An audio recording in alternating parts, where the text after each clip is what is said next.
बीमारी बढ़े तो डॉक्टर का धंधा चले। डॉक्टर का सही मतलब है शिक्षक, चिकित्सक नहीं है, लोगों को पता नहीं है। तो डॉक्टर का काम था to teach the society, make the society healthy, happy. और उसका कोई बीमार हो तो सेकेंडरी रोल में इलाज कर देता था। लेकिन आज क्या हो गया, प्राइमरी रोल, बीमारी बढ़े तो डॉक्टर का धंधा चले। यही तो गलत हुआ। हमारे महर्षि चरक, सुश्रुत, वाग्भट क्या करते थे, समाज में अच्छाई बताते थे, ठीक रखते थे, और कोई बीमार होता तो उसको औषधि भी देते थे। बिल्कुल, डॉक्टर का यही कर्तव्य है। लेकिन डॉक्टर तो दूसरी तरफ चला गया। कितने तरह के कैंसर होते हैं, क्योंकि बहुत से ऐसे लोग होंगे जो देख रहे होंगे, बहुत लोग परेशान भी होंगे, तो उनको ये तो पता चल गया होगा कि जिनको कैंसर हो भी गया है वो कैसे उसको रोक सकते हैं। सबसे पहले तो मुझे लगता है अपनी मानसिक ताकत बढ़ाएं और अपनी आदतों को और लाइफ स्टाइल को सुधार लें, तो शायद वो जो डिजीज है उसको रोक पाएं या कम करें, फिर आपके पास आए तो इलाज करवा सकते हैं। लेकिन कितने तरह के कैंसर होते हैं? हेड टू टो जो भी अंग आप इमेजिन कर सकते हैं, कैंसर हर जगह होता है। मतलब बाल की जड़, नाखून, चमड़ी, मुंह, गले, फेफड़े, खाने की नली, पेट का हिस्सा, बच्चेदानी, किडनी, यूरिनरी ब्लैडर, मांसपेशियां, हड्डियां, हर जगह कैंसर हो सकता है। कैंसर कहीं से आता नहीं है। कैंसर आपके शरीर के अंदर का सेल, कोशिका आपके विरुद्ध खिलाफत आंदोलन छेड़ दिया। जैसे हमारे बीच के कुछ लोग हैं, लॉ एंड ऑर्डर मान रहे हैं, करोड़ों अरबों लोग हम साथ रह रहे हैं, अच्छे से रह रहे हैं, ह्यूमन बॉडी है। इसमें से कुछ बन गए आतंकवादी। ओके। और ये हमें भी मारने लगे।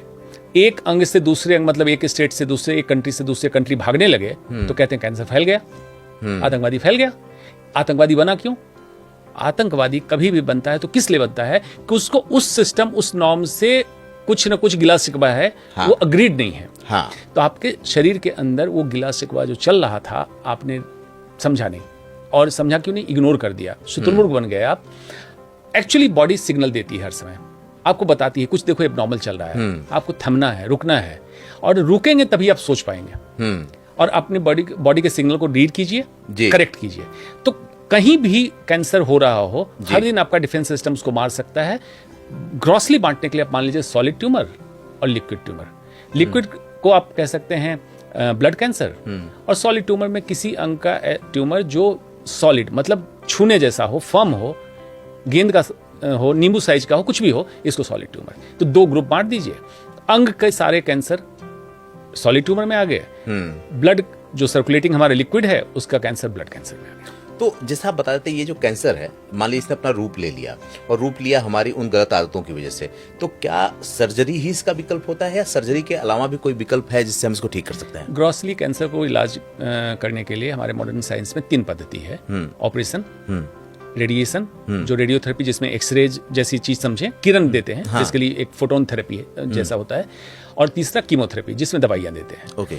कैंसर किस अंग का है, किस स्टेज में है, और मरीज को सहने की क्षमता कैसी है किसी इलाज को, इसके कारण तीनों थेरेपी को मिक्स हम करते हैं कि क्या इस मरीज के इस स्टेज में इस अंग का कैंसर ऑपरेशन के द्वारा सही से ठीक होगा, या पहले कीमोथेरेपी देके छोटा करें फिर ऑपरेशन करें, या ऑपरेशन करके रेडियोथेरेपी दें। इस तरह से होता है। ये ऑन्कोलॉजिस्ट का हिस्सा होता है, ये ऑन्कोलॉजिस्ट पे छोड़ें। लगभग कितने ऑपरेशन आपने हिंदुस्तान से लेकर विदेश की धरती तक पे किया होगा? अभी पिछले 1 साल का आंकड़ा अपडेट नहीं हुआ है, 38,000 क्रॉस कर चुके थे जब 2023 के शुरुआत तक जो काउंटिंग हुई थी, उसके बाद अपडेट नहीं हुआ है। आपने 38,000 लोगों का 1 साल पहले तक आपने ऑपरेशन किया है कैंसर का? जी, कैंसर आपने किया है? जी, जी। मतलब क्या ऐसा होता है कि कभी एक दिन में 2-2, 3-3 ऑपरेशन करने? एक दिन में ऑन एन एवरेज 4 से 5 ऑपरेशन होता है कैंसर का, जिसमें डायरेक्टली मैं इन्वॉल्व हूँ। अच्छा। हाँ। और सबसे मतलब आपने एक दिन में सबसे ज्यादा कितना किया होगा? 9 ऑपरेशन किए थे एक दिन में, मेजर सर्जरी, जिसमें ओब्वियसली ऑपरेशन थिएटर का बहुत बड़ा रोल होता है, सारी टीम होते हैं, तो टाइम बीच में जो बर्बाद होता है वो कम हो गया। कई ऑपरेशन थिएटर खोल दिए गए थे कि एक मरीज शिफ्ट होगा तो ऑपरेशन थिएटर की सफाई होगी, तैयार करने में 1 घंटे का, उस समय दूसरा ऑपरेशन थिएटर मेरे लिए तैयार रहता था। हाँ, मैंने ब्रेक नहीं लिया था, ये सही है। ऐसी जगह में गया था ऑपरेशन करने कि जहाँ वेटिंग बहुत ज़्यादा थी, और ये था कि भाई ऑपरेशन करना है इनका सबका, तो मैंने किया था।